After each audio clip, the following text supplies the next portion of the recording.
Roma, la ciudad eterna.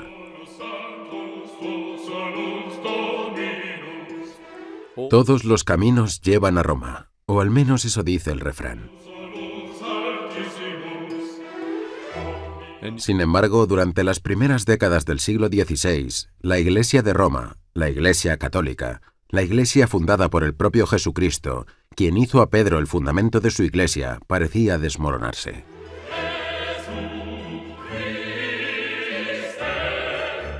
La situación en Europa durante la primera mitad del siglo XVI fue caótica. Martín Lutero y otros protestantes de la Reforma se rebelaron contra la Iglesia y muchos príncipes del norte de Europa confiscaron los bienes de la Iglesia para su propio uso.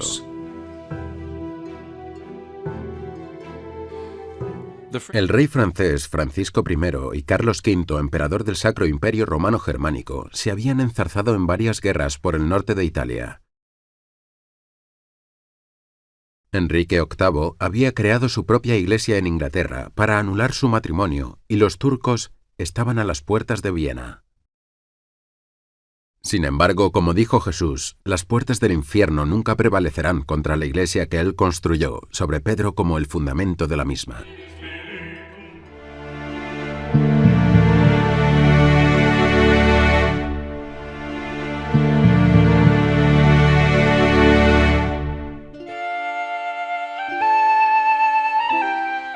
A mediados del siglo XVI, por fin ocurrió un hecho que frenó la marea protestante.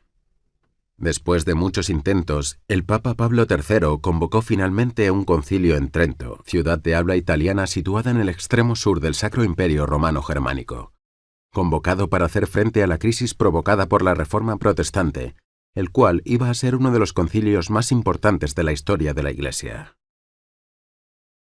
A menudo se dice que la Iglesia está en un estado de crisis permanente. Hasta cierto punto podemos afirmarlo. Bien es cierto que el historiador inglés David Knowles sostuvo esa opinión. Y por tanto no vas a encontrar a lo largo de la historia de la Iglesia que todo sea perfecto o que haya una edad de oro. Tras la Reforma protestante, se había pedido un concilio general de la Iglesia. Lutero había pedido uno, pero lo que realmente quería era la ratificación de su Iglesia por parte de los príncipes alemanes y no la reconciliación con la Iglesia católica. El emperador del Sacro Imperio Romano Germánico, Carlos V, era fiel católico y devoto. Fue el defensor más persistente del concilio. Sin embargo, Clemente VII, el Papa desde el año 1523 a 1534, se había opuesto a la idea, al igual que el rey Francisco I de Francia, quienes consideraban que Carlos quería dominar Europa y la Iglesia. La situación política antes del Concilio de Trento era precaria. Por un lado, teníamos la enemistad política entre Francisco I de Francia, por un lado, y Carlos V, el emperador del Sacro Imperio Romano Germánico, con el Papa en el medio. También había problemas en Inglaterra con Enrique VIII, el cual quería que se declarara la nulidad matrimonial con la reina Catalina. Y la reina Catalina era tía de Carlos V, así que el Papa tenía un gran dilema sobre qué hacer. Tenía ejércitos invadiendo Italia, los ejércitos imperiales. Y Francisco había enviado un ejército para luchar contra el ejército imperial, pero fueron derrotados. Fue entonces cuando se produjo el saqueo de Roma, así que antes de Trento tuvo lugar una situación muy precaria y confusa. En 1527, para desgracia de Carlos, la mitad de su ejército estaba formado por protestantes alemanes destinados en Italia y se amotinó y saqueó Roma. Solo una valiente acción de retaguardia por parte de la Guardia Suiza salvó la vida del Papa Clemente, que escapó al castillo de Sant'Angelo. Tras la muerte de Clemente VII, el cónclave de 1534 eligió a Pablo III como papa. Al ver que la Reforma protestante no se extinguía, sino que se había extendido a partes de Suiza, Pablo III decidió que era hora de celebrar un concilio. Quería que todos participaran, incluidos los líderes protestantes. El Concilio de Trento intentó reconciliar a los protestantes de la Iglesia. Los padres del concilio pidieron a los líderes protestantes que asistieran al concilio. Se lo pidieron varias veces, Incluso lo celebraron lo más cerca posible de Alemania, para que asistieran los protestantes alemanes. Lo celebraron fuera del territorio papal, en la pequeña ciudad de Trento. Pero a pesar de todo, los protestantes no vinieron. No quisieron discutir con los obispos católicos. Y lo que no podían hacer los obispos católicos era comprometer la fe. On the faith itself.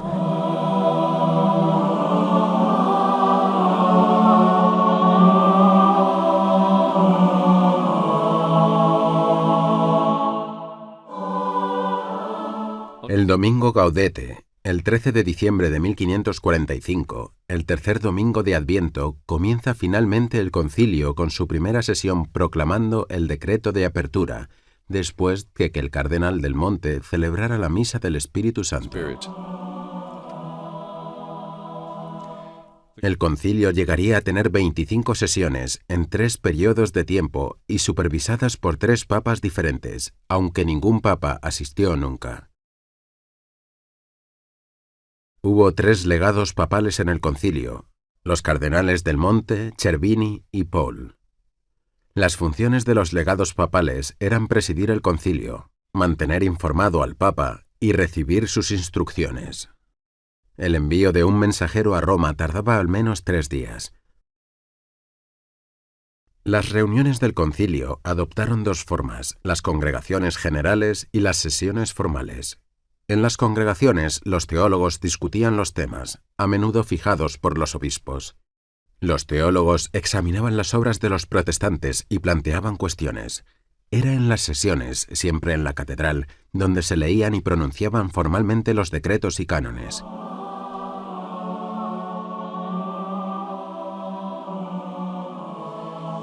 El legado papal del Monte proponía a los padres debatir la doctrina. Sin embargo, los obispos del Sacro Imperio Romano Germánico querían debatir sobre la Reforma, ya que sus tierras estaban afectadas por el protestantismo. Al final se encontró un compromiso, y cada decreto sobre el dogma iría seguido por uno sobre la Reforma.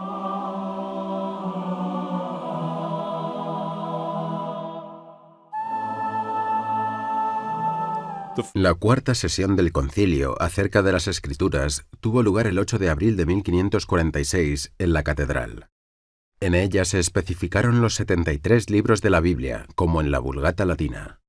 Tuvieron lugar sesiones posteriores sobre las tradiciones procedentes de la Iglesia primitiva, por ejemplo, la señal de la cruz, los bautismos de niños, etc., y que la tradición no contradice la Escritura, sino que la complementa. Lo que vemos claramente establecido en la Escritura es que toda ella está inspirada en Dios. En la segunda epístola a Timoteo, capítulo 3, versículo 17, todos los cristianos deberían estar de acuerdo con eso. Pero la disputa viene con la segunda de Tesalonicenses 2:15, donde San Pablo dice: «Retened las tradiciones que os dejé, ya sean de palabra o por carta». Los católicos tienen que decir: aceptamos tanto la Escritura escrita como la tradición apostólica que fue transmitida por los apóstoles a sus obispos sucesores. Eso también es autoritario. El concilio examinó a continuación el pecado original, el pecado de Adán y Eva, la caída del hombre. Lutero parece sugerir que la concupiscencia, los efectos de la caída del hombre en todo ser humano, en sí misma es un pecado, y no solo una inclinación, y que el pecado original permaneció tras el bautismo. Sin embargo, la novedosa enseñanza de Lutero incide en el libre albedrío del hombre. Los padres del concilio lo declararon anatema en la quinta sesión. También afirmaron el bautismo de niños en contra de las pretensiones de los anabaptistas.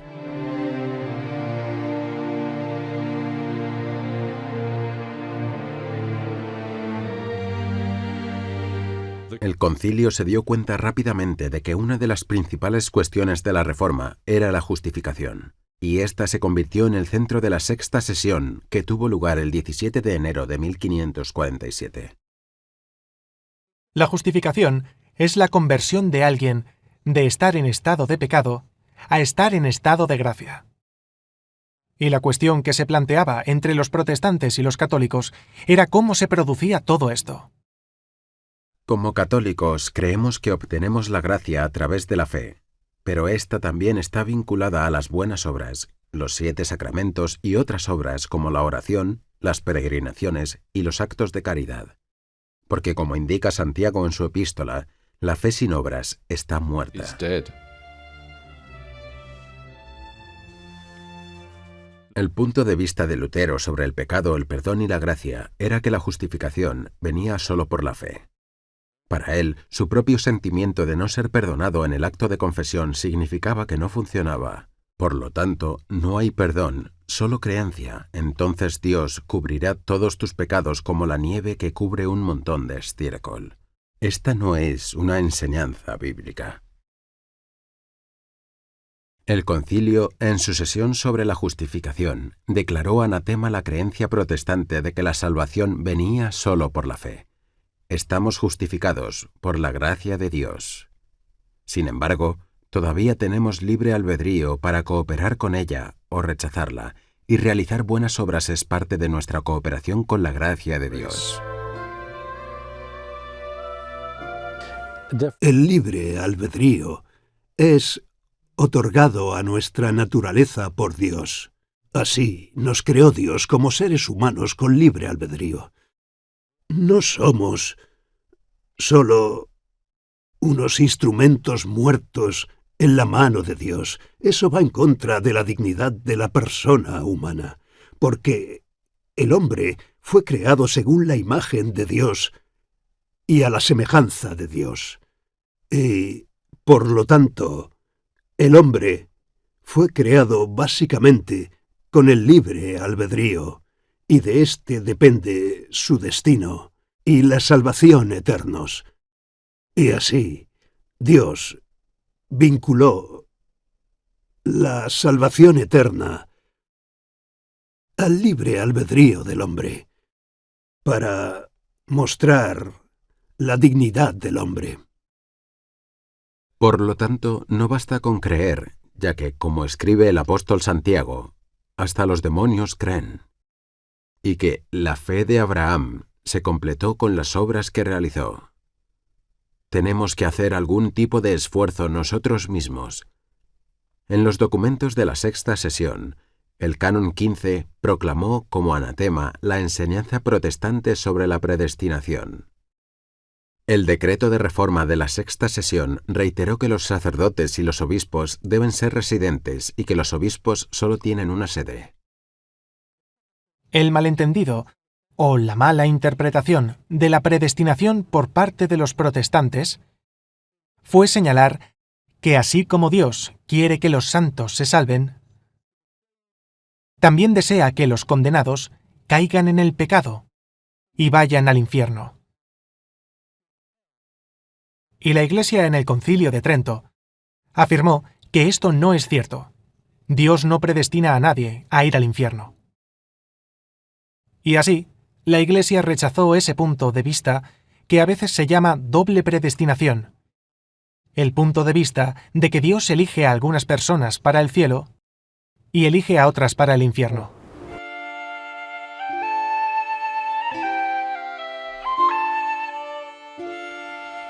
Había 13 cánones y un capítulo sobre los sacramentos en general, pero cada sacramento fue tratado de manera individual en el concilio. En la última sesión del primer período, este fue el bautismo. Lutero publicó su preludio sobre la cautividad babilónica de la Iglesia y con este atacó los sacramentos. Él creía que la salvación era solo a través de la fe y no a través de los sacramentos. Acerca de los sacramentos, el Canon 1 dice: si alguien señala que los sacramentos de la nueva ley no fueron instituidos por nuestro Señor Jesucristo, o que son más o menos de 7, el bautismo, la confirmación, la Eucaristía, la penitencia, la extrema unción, el orden y el matrimonio, o que si alguno de estos 7 no es verdadera y propiamente un sacramento, que sea anatema. A principios de 1547 hubo algunos casos de tifus en Trento. El concilio fue prorrogado y trasladado a Bolonia, donde hubo varias reuniones de la Congregación General y 2 sesiones. Pero no se promulgó ningún decreto. El 24 de abril de 1547, Carlos V obtuvo una aplastante victoria sobre la Liga de la Escalmada en la batalla de Mühlberg. Carlos pensó que era el momento perfecto para persuadir a los protestantes para que asistieran al concilio y para que hubiera una reconciliación. Carlos envió varios embajadores al Papa y a Bolonia para solicitar la reanudación del concilio en Trento. Enrique VIII de Inglaterra murió en enero y Francisco I 2 meses después.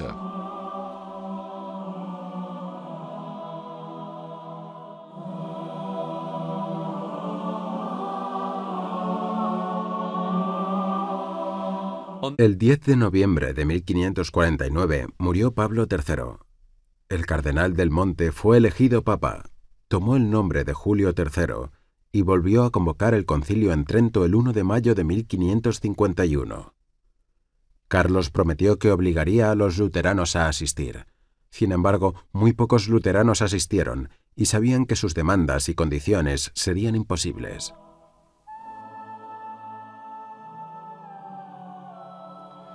En contra de las nuevas enseñanzas del luteranismo, la 13ª sesión del concilio sobre la Sagrada Eucaristía afirmó las antiguas enseñanzas de la transubstanciación, la adoración eucarística y las procesiones del Corpus Christi, y se exhortó al pueblo a comulgar con frecuencia y a confesarse.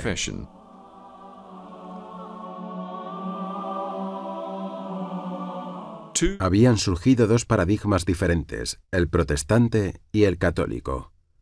Ahora eran incompatibles.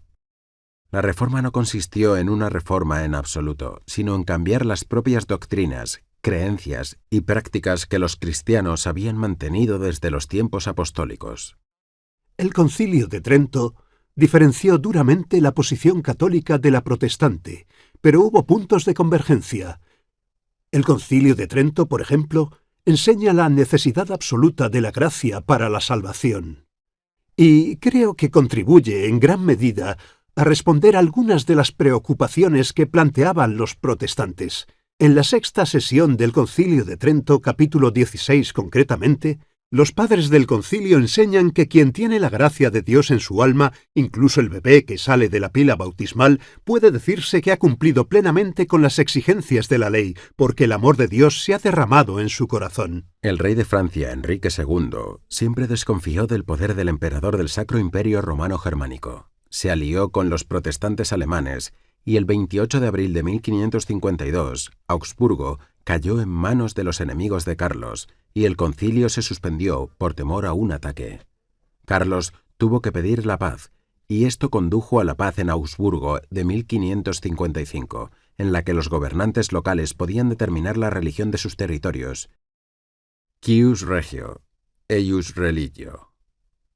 En 1556, Carlos V abdicó como emperador del Sacro Imperio Romano Germánico. Sus tierras se repartieron entre su hijo, que se convirtió en Felipe II de España y de otros territorios, y su hermano, Fernando I, que se convirtió en el emperador del Sacro Imperio. Carlos murió en 1558 y está enterrado en El Escorial, en España.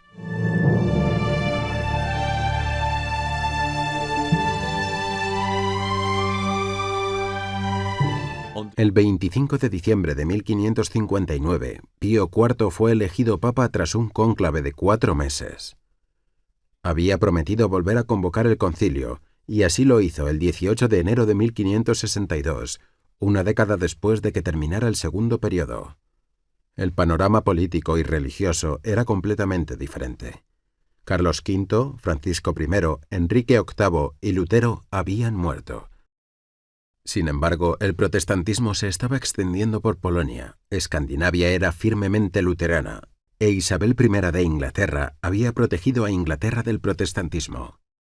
María, reina de Escocia, había regresado a Escocia tras la muerte de su marido, Francisco II de Francia, donde encontró un reino protestante, y solo podía asistir a misa en su capilla privada. El concilio se reanudó finalmente el 18 de enero de 1562. Con Trento ahora desbordado, habría más asistentes a este periodo del concilio que nunca antes.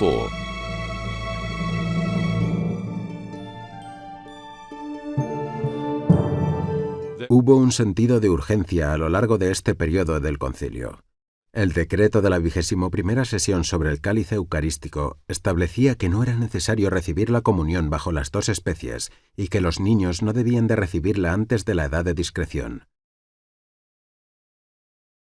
La sesión 22 se dedicó al sacrificio de la misa y declaró que si alguien dice que no es un sacrificio verdadero y real, que sea anatema.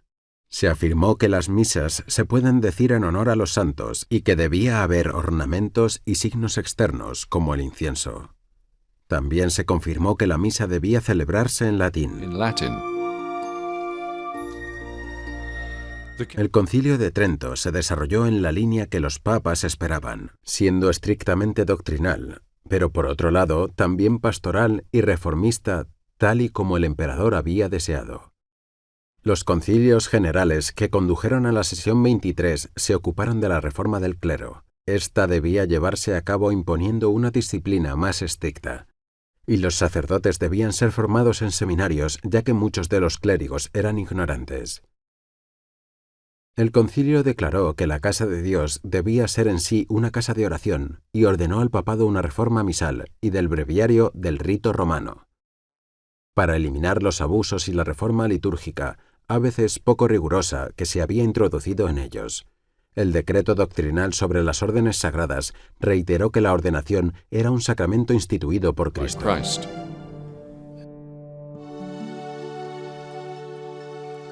De Guise, el prelado francés, se reunió con el cardenal Morone y le informó de que había que promulgar decretos sobre el purgatorio y sobre la veneración de las imágenes por parte de los hugonotes calvinistas. Hacia el final del concilio, hubo decretos sobre el purgatorio, las imágenes, el ayuno, la veneración de los santos y las reliquias. Los padres del concilio reafirmaron todas las doctrinas y prácticas religiosas cristianas controvertidas. Uno de los últimos decretos del concilio confirmados fue el de las indulgencias. Condena con un anatema a quienes afirman que son inútiles. Sin embargo, reconoció que había habido abusos como la superstición y la ignorancia y que era deber de los obispos erradicarlos. La última sesión del Concilio de Trento tuvo lugar el 4 y 6 de diciembre de 1563. Trento fue uno de los concilios más importantes pero también difíciles de la historia de la Iglesia. Esto se tuvo en cuenta, y los padres del concilio sabían lo importante que era hacerlo bien para el futuro de la Iglesia y de Occidente. La Iglesia católica salió triunfante en muchos aspectos del Concilio de Trento. Los abusos que habían estado plagando la Iglesia antes del Concilio de Trento fueron eliminados. Por ejemplo, el abuso por parte de un obispo al tener varias diócesis, o que un obispo no viviera en su propia diócesis. Estos fueron eliminados o empezaron a estar en el punto de mira del concilio. De nuevo, el Concilio de Trento ordenó que se llevara a cabo un catecismo y así ocurrió, poco después por el Papa San Pío V. Este fue el primer catecismo universal de la fe, que es un gran recurso para los sacerdotes en las parroquias de toda la Iglesia, enseñando a sus fieles lo que tenían que creer. El Concilio de Trento se convirtió en un acontecimiento venerado y unificador para todos los católicos, y a día de hoy sigue siendo un símbolo de orgullo de la identidad católica. Sin embargo, ¿fue la genialidad de Trento su negativa a transigir con las novedosas ideas de los protestantes? En mi opinión, el Concilio de Trento no se propuso hacer concesiones, sino dar una declaración de fe y examinar, obviamente, cuestiones controvertidas como el número de sacramentos. Aunque en la Edad Media siempre se sostuvo que había 7 sacramentos. Por lo tanto, el concilio no lo comprometió. Buscaba la verdad. Así que, sin tener en cuenta la opinión de los protestantes, la Iglesia quería reiterar la verdad del Evangelio de Cristo. En los años siguientes al Concilio de Trento, Pío IV publicó el Credo o la Profesión de Fe tridentina. Sin embargo, es el Papa San Pío V quien es recordado como el Papa del Concilio, pues no solo publicó el Catecismo, sino que se aseguró de que sus decretos y cánones se cumplieran en toda la Iglesia. En el Concilio no se promulgó la misa tridentina como tal. Sin embargo, existía el misal de Pío V de 1570, que era justo lo que el Concilio quería. No se trataba de una nueva liturgia, sino de un texto fiable que se ajustaba a los mejores y más antiguos manuscritos. La misa tridentina se sigue celebrando hoy en día en todo el mundo. Pío también confirmó que los sacerdotes debían permanecer célibes, ya que esta decisión fue remitida al Papa por los padres del Concilio.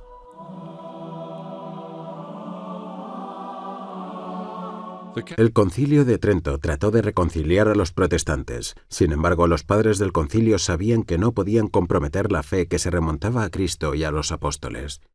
Por lo tanto, no tuvieron más remedio que afirmar las doctrinas y tradiciones impugnadas.